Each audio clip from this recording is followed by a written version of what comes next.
You've been eating them in the field, maybe laughing and joking about the constipation, treating them like a rite of passage, but nobody told you that those meals ready to eat might have laid the groundwork for chronic health conditions that qualify you for VA disability compensation right now. And if you haven't filed that claim yet, you are leaving money on the table every single month while your body pays the price. I'm going to break this down for you from a VA claims strategy standpoint, because it matters enormously here. Stick with me through this entire video because the information at the end about how to actually build and file this claim is what most veterans completely miss, and it could change your rating significantly. Let's start with what's actually inside an MRE. On the surface, it looks like a meal: calories, protein, carbohydrates. But when you dig into the composition of these things, you start to see a pattern that any physician would find concerning when consumed repeatedly over months and years of military service.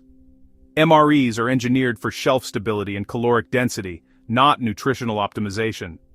That engineering comes with some serious trade-offs for your long-term health.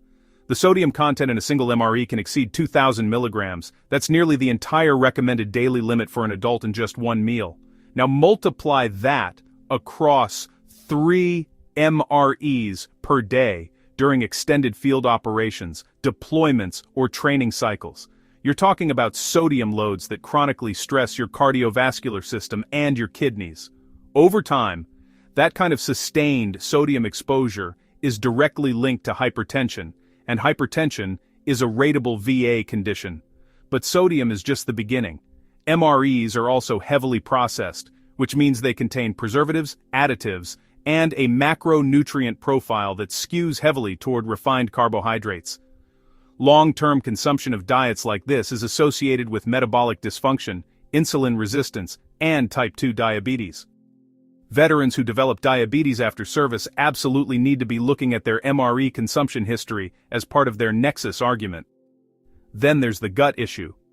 This is something most doctors don't connect the dots on quickly enough, but military gastroenterologists have been tracking it for years. The fiber content in MREs is notoriously low, the fat profile is poor, and when you're eating these meals in high-stress environments with disrupted sleep and physical strain, you are creating the perfect storm for chronic gastrointestinal dysfunction, irritable bowel syndrome, gastroesophageal reflux disease, and functional dyspepsia are all conditions that have been documented in veteran populations at elevated rates, and long-term MRE consumption is a credible contributing factor. Now here's where the medical and the legal start to intersect in a way that matters for your claim. The VA rates disabilities based on a system that requires you to establish 3 things. First, a current diagnosis. Second, an in-service event or exposure.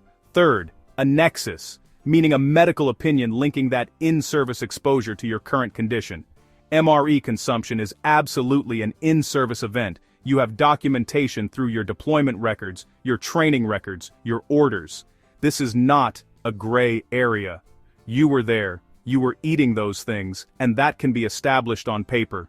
The conditions I'm describing today, hypertension, gastrointestinal disorders, metabolic conditions like diabetes, these are rateable under the VA schedule. Hypertension alone can be rated at 10%, 20%, 40%, or 60% depending on severity. IBS is rated at 0, 10, or 30%. GERD and related esophageal conditions have their own rating pathways. Type 2 diabetes can be rated from 10% all the way up to 100% depending on treatment requirements and complications. These aren't small numbers when you add them up. The piece that veterans most consistently miss is the nexus letter. You can have a diagnosis, you can have your service records, but without a qualified medical professional connecting those dots in writing, your claim is going to get denied or underrated. The VA is not going to do that work for you. They are not going to look at your record, see that you were on MREs for 8 months in Iraq, and proactively link that to your hypertension diagnosis. You have to build that argument and submit it with evidence. This is where working with a physician who understands both the medical literature and the VA system becomes absolutely critical. A generic doctor's note saying yes, this veteran has high blood pressure is not enough. What you need is a letter that explicitly references your military occupational specialty, your documented deployments, the duration and frequency of MRE consumption, the relevant medical literature on diet and hypertension or diet and gastrointestinal disease, and a clear professional opinion that your in-service diet is at least as likely as not a contributing cause of your current condition. That phrase, at least as likely as not, is the legal standard. It does not require certainty, it requires probability. And if you realize your claim might be missing key medical evidence, don't stress. ReMedical connects veterans like you with licensed medical professionals who provide the detailed medical evaluations VA raters actually look for to help strengthen their VA claim. Click the link in the description box below to get started. It's the same starting point I started for myself, and I recommend for anyone serious about getting their VA claim approved. Let me give you a concrete example. Say you did 3 deployments between 2003 and 2010. During those deployments, MREs were your primary food source for months at a time. You come home, and within a few years you're diagnosed with hypertension and IBS. Those conditions, on their own, might seem like just life. But in the context of your service history, they are potentially compensable disabilities. The medical literature supports the connection. Your service records support the exposure. All you need is the nexus letter and a properly filed claim. Now I want to talk about secondary conditions because this is another layer that veterans leave completely on the table. Hypertension, for example, doesn't just exist by itself.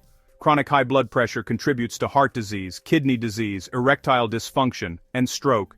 If you have a service-connected hypertension rating and you've developed any of those complications, those secondary conditions can be rated on top of your primary rating. The same logic applies to diabetes, diabetic neuropathy, diabetic retinopathy, diabetic nephropathy. These are all separate ratable conditions that flow from the primary diagnosis.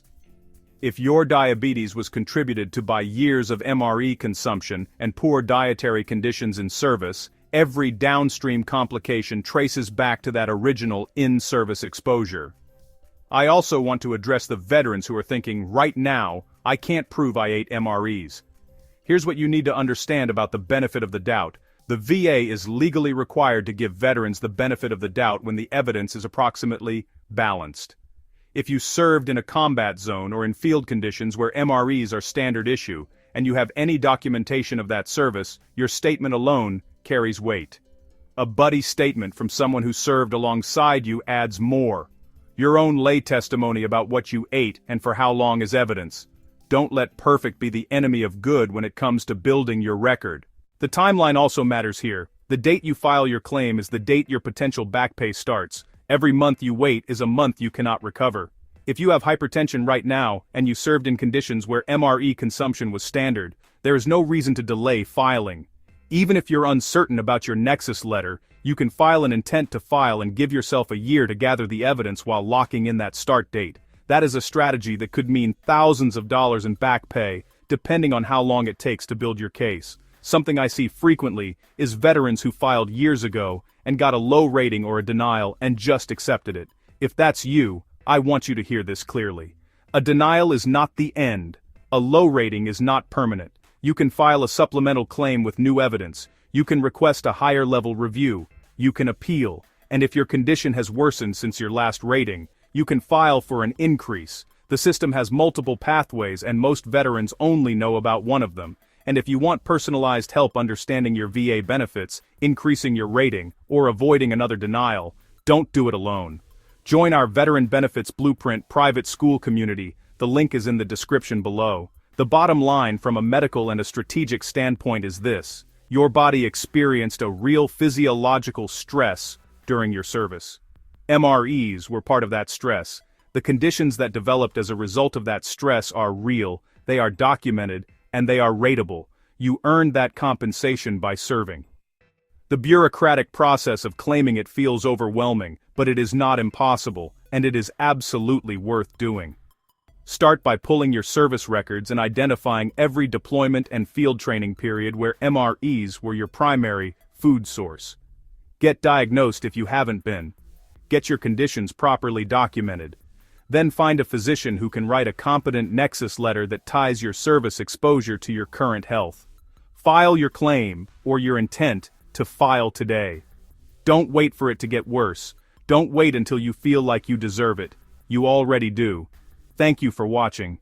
If you're tired of feeling lost in the VA benefit system, hit subscribe and join thousands of veterans and families who are finally getting the answers, support, and confidence they deserve.